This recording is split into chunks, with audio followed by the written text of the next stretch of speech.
আমার আর এইসব নিয়ে কথা বলতে ভালো লাগছে না। সবাই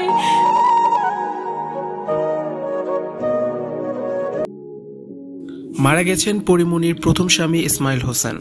ঢাকাই সিনেমার চিত্রনায়িকা পরিমণির সাবেক স্বামী ইসমাইল হোসেন এক সড়ক দুর্ঘটনায় মারা গেছেন। শুক্রবার 22 নভেম্বর ভোররাতে ঢাকা ভাঙ্গা মহাসড়কের মাদারীপুরের শিবচর পাঁচচর এলাকায় এই দুর্ঘটনাটি ঘটেছে। 2012 সালের 28 এপ্রিল শামসুন নাহার স্মৃতি ওরফে পরিমণির সঙ্গে বিয়ে হয়েছিল পরিমণির প্রথম স্বামী ইসমাইল হোসেনের। প্রথম স্বামী ইসমাইল হোসেনের সাথে ভোলার পথে ঘাটে পরিমণির অসংখ্য স্মৃতি এখনও নেট মাধ্যমে ভেসে বেড়ায়। সে সময় পরিমণি ছিলেন গ্রামের 8-10টা সাধারণ মেয়ের মতোই অতি সাধারণ। ভালোবেসে পরিমণিকে বিয়ে করেছিলেন ইসমাইল হোসেন। তবে কিছুদিন পরই পরিমণি আর থাকতে চাননি ইসমাইল হোসেনের সংসারে। চিত্রনায়িকা পরীর খুশির জন্য সাধ্যের বাইরে গিয়েও অনেক কিছু করেছিলেন তার প্রথম স্বামী ইসমাইল হোসেন। পরিমণির বছর না পেরোতেই ডিভোর্স দিয়ে দেন প্রথম স্বামী ইসমাইল হোসেনকে। এরপর তিনি দ্বিতীয় সম্পর্কে জড়ান।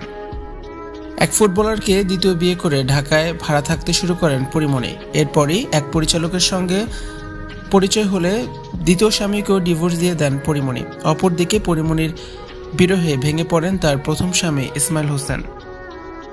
জীবন কারোর জন্য কখনো থেমে থাকে না। আবারও বিয়ে করেন পরিমণির প্রথম স্বামী ইসমাইল হোসেন। তিনি 2 সন্তান রেখে গেছেন।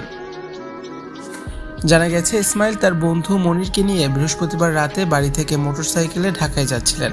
ভোরে ঢাকা ভাঙ্গা এক্সপ্রেসওয়েতে পেছন থেকে একটি ট্রাক তাদেরকে ধাক্কা দিলে ইসমাইল ও তার বন্ধু মনির গুরুতর আহত হন। স্থানীয়রা তাদেরকে উদ্ধার করে ঢাকা মেডিকেল কলেজ হাসপাতালে নিলে চিকিৎসক ইসমাইলকে মৃত ঘোষণা করেন। স্বজনেরা জানান নিহত ইসমাইল হোসেন চিত্রনায়িকা পরিমণির প্রথম স্বামী। যদিও পরবর্তীতে ইসমাইল আবারও বিয়ে করেন, সেখানে তার স্ত্রী ও 2টি সন্তান রয়েছে। প্রথম স্বামীর মৃত্যুতে এখন পর্যন্ত কোনো প্রতিক্রিয়া জানাননি চিত্রনায়িকা পরিমণি।